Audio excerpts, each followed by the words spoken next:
गौरव वल्लभ जी, विदेश में विरोध क्यों? अंजना जी, 20 मिनट से मैं सुन रहा हूँ। सुधांशु जी के तर्क सुनिए। एमएसपी नहीं देने के हमें लिखित में नहीं मिला। दूसरा तर्क, संयुक्त किसान मोर्चे का नेतृत्व कौन कर रहा है। तीसरा तर्क कि हमने एमएसपी की कमेटी बना दी। अरे सुधांशु जी, आप तो ऑर्डिनेंस के मास्टर लोग हो। आज ही अभी ऑर्डिनेंस बनाओ कि एमएसपी की लीगल राइट दिया जाता। आपको तो 5 मिनट लगते हैं ऑर्डिनेंस बनाने में। बिना सोचे समझे आपने 3 काले कानून बना दिए, बिना मांग के 3 काले कानून बना दिए, बिना चर्चा के 3 काले कानून बना दिए। अब तो किसान मांग रहा है, किसान के सारे संगठन मांग रहे हैं कि हमको एमएसपी दो। और मैं आपसे तार्किक रूप से एक बात पूछना चाहता हूँ, एमएसपी से इतना डरते क्यों? क्या हो जाएगा एमएसपी? अगर आप एमएसपी की लीगल गारंटी दे दोगे तो क्या हो जाएगा? आपको तो वही खरीदना है जो आप खरीद रहे हो, पर आप अपने दोस्तों को बचाना चाहते हो, उन प्राइवेट प्लेयर्स को बचाना चाहते हो जो एमएसपी से 40%, 50%, 60% कम कीमतों पे आज गेहूं, धान, मक्का, बाजरा खरीद रहे हैं। उनके लिए इतने व्यथित क्यों हो जाते हो सुधांशु जी? क्यों नहीं आज शाम को अभी 6:15 बजे, 6:30 बजे आज तक की चर्चा के दौरान ही ऐसी खबर आ जाए कि प्रधानमंत्री जी ने एक ऑर्डिनेंस पास कर दिया है जिसमें एमएसपी की लीगल गारंटी किसानों को दी जाती है। फिर एक और रोचक तर्क देते हैं सुधांशु जी, अरे गेहूं के कई प्रकार होते हैं, उसकी हम एमएसपी एक कैसे दें? सुधांशु जी, अगर कई प्रकार होते हैं तो डिफरेंट प्रकार के लिए डिफरेंट एमएसपी दे दो, डिफरेंट क्वालिटी के लिए डिफरेंट एमएसपी दे दो। अरे हम नहीं दे सकते, ये एक व्यापक प्रोसेस है, इनके तर्क है। सुधांशु जी, एक बार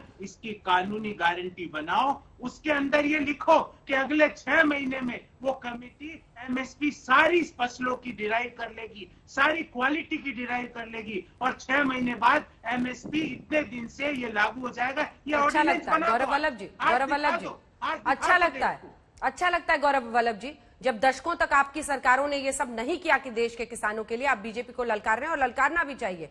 किसानों को उनके जो उपज है उसके लिए नहीं मिलता है। एक सेकंड सर, एक सेकंड, कृष्णबीर जी बोलेंगे उसके बाद आएंगे, लेकिन गौरव वल्लभ जी एक रिस्पॉन्स तो दीजिए। क्या विदेश में विरोध सही है जबकि 3 कृषि कानून वापस लिए गए हैं? अब संविधान दिवस के दिन जब विरोध होगा विदेशों में, आप उसके साथ हैं? छोटा सा जवाब। अच्छा अंजना जी, मुझे ऐसा क्यों लगता है कि आप और मैं इतना नकारात्मक क्यों है? अभी 4 दिन है, एमएसपी की लीगल गारंटी दे दो, विरोध कहीं नहीं होगा, विदेश छोड़ के दिल्ली में भी नहीं होगा। एमएसपी की लीगल गारंटी दे दो। हम ये क्यों मानते हैं अंजना जी कि सरकार कुछ नहीं करने वाली है? सरकार की कानों में किसान की बात नहीं पहुंचने वाली है, उनके कानों में किसान का दर्द नहीं पहुंचने वाला। और रही बात, आपने मेरे से सवाल किया अंजना जी, क्योंकि तर्क के साथ बात करूंगा। 2006-07 में धान की एमएसपी थी 580 रुपए प्रति क्विंटल। वृद्धि की बात नहीं सर, लीगल गारंटी की बात है। एक सेकंड नहीं, ये सारे तर्क धरे हैं। किसी किसान को मैं ये तो नहीं कहूंगी किसी किसान को नहीं मिलता, लेकिन न्यूनतम समर्थन मूल्य पर किसान अपने उपज को नहीं बेच पाते हैं। ये इस देश की सच्चाई है। हमने इतना बढ़ाया, हमने उतना बढ़ाया, रखिए अपनी जेब में। सर लीगल गारंटी की बात है ना, आप तो प्रोफेसर साहब है सर, सर्वज्ञानी है। गौरव सर, आप तो प्रोफेसर साहब है ना, लीगल गारंटी की बात हो रही है, ये आप भी जानते हैं, हम भी जानते हैं। इसलिए हमने इतना बढ़ाया, फिर उधर से सुधांशु जी कहेंगे हमने इतना बढ़ाया, उसमें तो उलझ के रह जाता है किसान। वो तर्क नहीं दे रहा, पर मुझे एक बात बताइए, 10 साल पहले दिल्ली से जयपुर जाने में मुझे 10 घंटे लगते थे, आज 4 घंटे ही लगते हैं। तो क्या मैं कहूं कि नहीं मैं तो 10 में ही जाऊंगा, 4 में नहीं पहुंचूंगा दिल्ली से जयपुर? कि कैसी बातें कर रहे हो? आज मांग जब एमएसपी की उठी है, किसान की आय 27 रुपए। सुधांशु जी से ये जवाब देंगे। 2019 में किसान के ऊपर कर्ज बढ़ चुका है, तो एमएसपी से क्यों? 6 मांगे जो प्रधानमंत्री के लिए भेजी गई। सुधांशु जी आपका सबसे जवाब दूंगी लास्ट में। 6 मांगे, और फिर ये जो अब विदेशों में 26 को विरोध का अभी तक का प्रोग्राम है, लेकिन सवाल तो यही है कि आखिर उस पर मीटिंग लेकर उसको क्यों नहीं रोका जाता है जल्दी से? विदेश में विरोध की जरूरत क्या है? जी कृष्णबीर जी।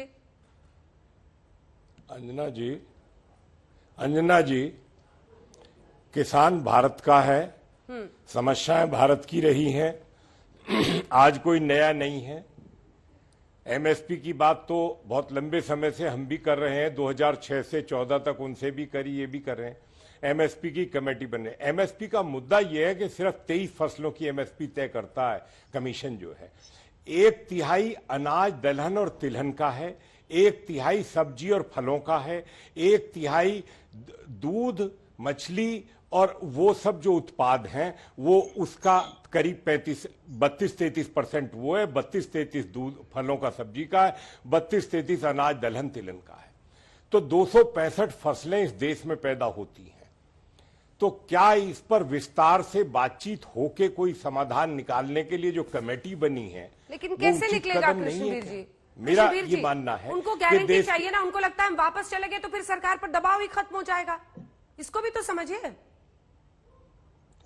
अब ऐसा है ना, ये तो टूल किट में भी लिखा हुआ था। अगर मैं ये बात कहूं कि अगर कानून भी वापस ले लेगी सरकार तब भी आंदोलन चलता रहेगा।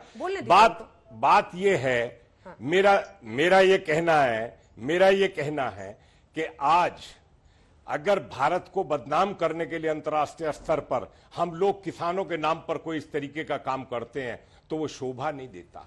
वो देश के राष्ट्र का अपमान है, देश के हर नागरिक का अपमान है। क्या अमेरिका की सरकार, इंग्लैंड की सरकार, ऑस्ट्रेलिया की सरकार और वहां के मंत्री और वहां के प्रधानमंत्री भारत के लिए तय करेंगे कि कैसे देश चलेगा? ये उचित नहीं है। 3 लाख से ज्यादा किसानों ने आत्महत्या भी की है। मैं जरा नेताओं को आवाज समझा दूं तो किसी के कान पे जू नहीं चली थी जो गौरव वल्लभ बोल रहे थे। और अभी भी पंजाब में आत्महत्या की, अभी 143 किसानों ने छत्तीसगढ़ में 10 महीने में आत्महत्या की है। किसी किसान को मुआवजा नहीं दिया गया है। अभी भी राजस्थान के अंदर जो वायदा किया था कर्जा माफी का, वहां कुड़की वारंट जा रहे हैं, जमीन नीलाम होने के लिए राजस्थान के किसानों को जा रहे हैं।